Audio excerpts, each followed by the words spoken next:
ഹരികിഷൻ ബൈജു. ഹരികിഷന്റെ സ്വദേശം തൃശൂർ ഇരിഞ്ഞാലക്കുടയാണ്.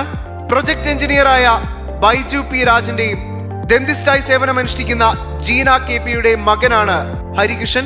തൃശൂരിലെ ഭാരത വിദ്യാഭവൻ സ്കൂളിൽ +1 +2 പഠനത്തോടൊപ്പമാണ് ബ്രില്യന്റിന്റെ എൻട്രൻസ് പരിശീലനം ഹരികിഷൻ നേടിയത്. ഹരികിഷനെ അഭിനന്ദിക്കാൻ ബ്രില്യന്റ് ടീം ഹരികിഷന്റെ വീട്ടിലെത്തിയിരിക്കുകയാണ്.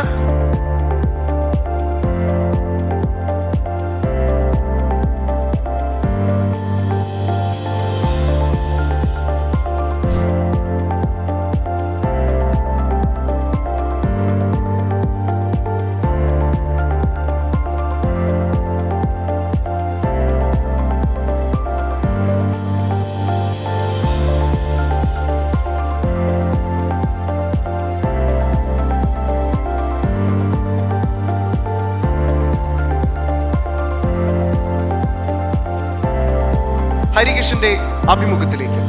ബ്രില്യന്റ് സ്റ്റഡി സെന്റർ പാല 41 വർഷത്തിലെത്തി നിൽക്കുമ്പോൾ 2025 JEE അഡ്വാൻസ് എക്സാമിൽ all India rank 646 Kerala rank 7 കരസ്ഥമാക്കിയ ഹരികിഷൻ ബൈജുവിന്റെ ഇരിഞ്ഞാലക്കുടയിലുള്ള വീട്ടിലാണ് നമ്മളിപ്പോൾ ഉള്ളത്.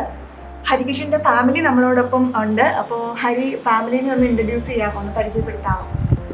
അച്ഛൻ Baiju Rajan. He was working as a project engineer, Halliburton, UAE. വീട്ടിലിരുന്ന്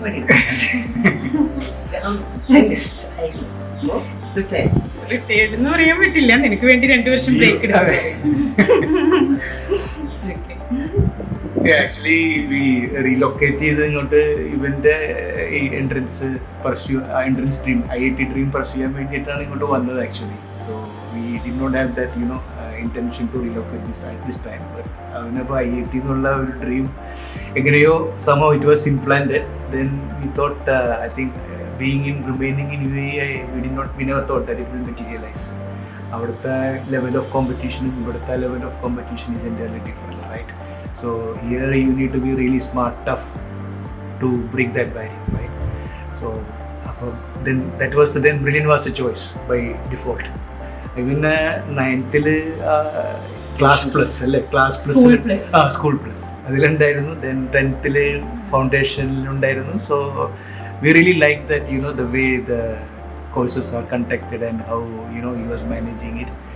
So then we decided to enroll him into Brilliant. Sir ഇന്നലെ കണ്ടായിരുന്നു sir. That was a motivation that plays a big part. The students are encouraged to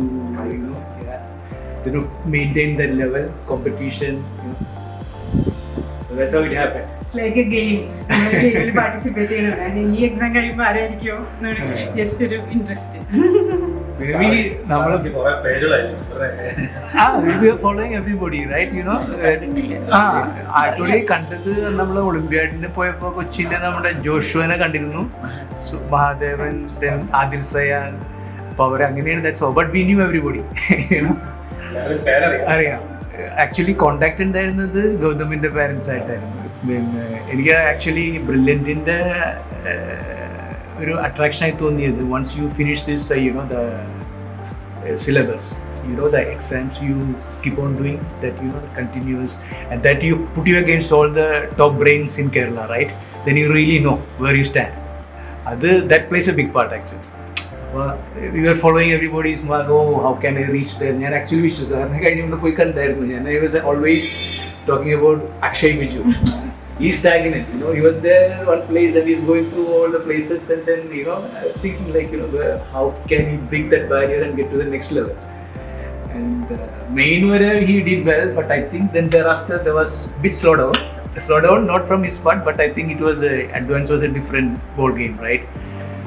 Yeah, so then initially he struggled. Somehow he was getting always between 10 and 15. So it was stagnant. So അവിടെ വെച്ച് സാറും ചോദിക്കുമായിരുന്നു, എന്താ നീ അങ്ങോട്ടേക്ക് മുകളിലേക്ക് വരാത്തെ? Always you are there in 10 and 15. But somehow he put some efforts. Yes, he took a lot of pain in 2 years. He gave up all the pressures of daily life. He was fully focused on the studies. Even we took the pain that we never used to go out anywhere for weekends, trips, nothing. It was completely stopped. മോന്റെ school പഠനമൊക്കെ എവിടെയായിരുന്നു? School പഠനം ഭവൻസ് ഇരിഞ്ഞാലക്കുടയിലാണ്, ഭാരത് വിദ്യാലയം. 11th join ചെയ്തു. ബ്രില്യന്റിന്റെ ഏത് ബാച്ചിലായിരുന്നു മോൻ ഉണ്ടായിരുന്നു പഠിച്ചിരുന്നത്? ഹൈബ്രിഡ് ബാച്ച്, ഹൈബ്രിഡ് ബാച്ചിലായിരുന്നു. Hybrid hospital Thrissur central Thrissur. School പഠനത്തോടൊപ്പമുള്ള ഈ ഒരു എൻട്രൻസ് കോച്ചിങ് എങ്ങനെ ഉണ്ടായിരുന്നു? എങ്ങനെയാണ് മോൻ ഇത് മാനേജ് ചെയ്ത് പോയി? സ്കൂൾ പഠനവും അതോടൊപ്പം തന്നെ ഒരു എൻട്രൻസ് കോച്ചിങ് കൂടെ മാനേജ് ചെയ്യുന്ന പറഞ്ഞാൽ അത്ര ഈസി ആയിട്ടൊരു കാര്യമല്ല, കുറച്ച് ഡിഫിക്കൽട്ട് ആണ്. അത് എങ്ങനെ മാനേജ് ചെയ്തു? 11th അന്ന് വലിയ പ്രോബ്ലം തോന്നി. സ്കൂളിലായിരുന്നു അത്ര എനിക്ക് ഫാസ്റ്റ് പേസിലായിരുന്നില്ല ക്ലാസ് പഠിത്തം. ഇവിടെ ബ്രില്യൻറ്റിലും തുടക്കത്തിലൊന്നും സ്പീഡിലായിരുന്നില്ല. 11th എൻ്റെ 12th ഒക്കെ ബിഗിനിങ് ആയപ്പോഴാണ് രണ്ടിനും മാനേജ് ചെയ്യാൻ പ്രോബ്ലം.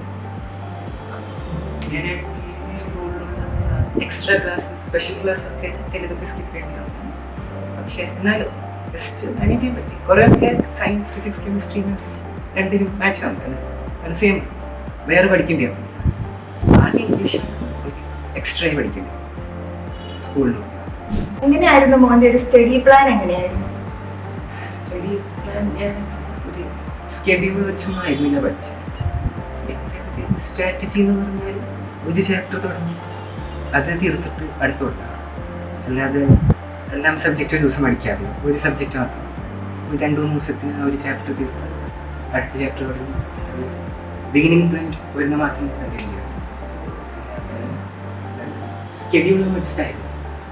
ഡെയിലി ടോപ്പിക്സ് ഒക്കെ അന്ന് തന്നെ കവർ ചെയ്ത് പോവായിരുന്നോ?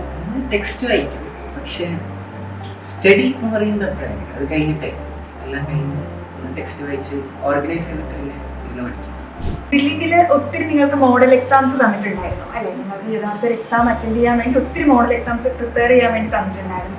എത്രത്തോളം ഈ ബ്രില്യന്റിലെ മോഡൽ എക്സാംസ് മോനെ ഹെൽപ്പ് ചെയ്തിട്ടുണ്ട് ഈ ഒരു JEE അഡ്വാൻസ് അറ്റൻഡ് ചെയ്യാൻ? മോഡൽ എക്സാംസിലായിരുന്നു മെയിൻലി ഇമ്പ്രൂവ്മെന്റ് ഉണ്ടായിരുന്നു. പഠിച്ചു കഴിഞ്ഞ് എക്സാം, ആദ്യത്തെ എക്സാമിൽ കിട്ടിയ ഒരു പെർഫോമൻസും ലാസ്റ്റ് മോഡൽ കഴിഞ്ഞിട്ടുണ്ടായ പെർഫോമൻസും കംപ്ലീറ്റ്ലി ഡിഫറെൻറ്റ്. അത് മാത്രമല്ല, മോഡൽ എക്സാം എഴുതിയിട്ടാണ് ആ എക്സാമിൽ ഏതാണുള്ള ഒരു മൈൻഡ് സെറ്റ് ഉണ്ടാക്കിയത്. ഓക്കെ എക്സാം എങ്ങനെയായാലും ഓക്കെ ഇരുന്ന് എഴുതാം, ബാക്കി എല്ലാവർക്കും ഒരേപോലെ ആയിരിക്കും. ഡിഫിക്കൽട്ട് ആണെങ്കിൽ ഡിഫിക്കൽട്ട്, ഈസി ആണെങ്കിൽ ഈസി. എക്സാം എഴുതാൻ പഠിച്ചത് മോഡൽ ഓഫ് എക്സാംസ്. ആദ്യം ഡിഫിക്കൽട്ട് എക്സാംസ് ഒക്കെ വരുമ്പോൾ ഇങ്ങനെ അയ്യോ തീരെ മോശമായിരുന്നു, ഇത് ഭയങ്കര മോശം റാങ്ക് ആയിരിക്കും എന്ന് വിചാരിച്ചു വരുമ്പോൾ അതിപ്പോൾ റിസൾട്ട് അനാലിസിസ് ആ ഒരു ആവറേജ് ലെവലിൽ കീപ്പ് ചെയ്യേണ്ടതെന്ന് പറയുമ്പോൾ നമുക്ക് തന്നെ തോന്നുമല്ലോ കുറേ കഴിയുമ്പോൾ. ഇങ്ങനെ എക്സാം ഏത് ലെവലായാലും എൻ്റെ ലെവൽ എവിടെ ഉണ്ടാവും എന്നുള്ളൊരു ഫീല് ഉണ്ടാവും. അപ്പോൾ അതൊരു കോൺഫിഡൻസ് ബൂസ്റ്ററാണ് ശരിക്കും. ബ്രില്യന്റിൽ ഓൺലൈൻ മോഡായിരുന്നു എക്സാം അല്ലേ? നമ്മൾ ഓൺലൈനായിട്ടായിരുന്നു നിങ്ങൾക്ക് എക്സാം കണ്ടക്ട് ചെയ്തുകൊണ്ടിരുന്നത്. ബ്രില്യൻറ്റ് എക്സാം അതിൽ കമ്പ്യൂട്ടർ ബേസ്ഡ് ആയിരുന്നു. അതേ സോഫ്റ്റ്വെയർ സെയിം മോഡലായിരുന്നു പാറ്റേൺ ഒക്കെ. അപ്പോൾ ശരിക്കും എക്സാം തന്നെ ഇതുപോലെയായിരുന്നു അത് സെയിം.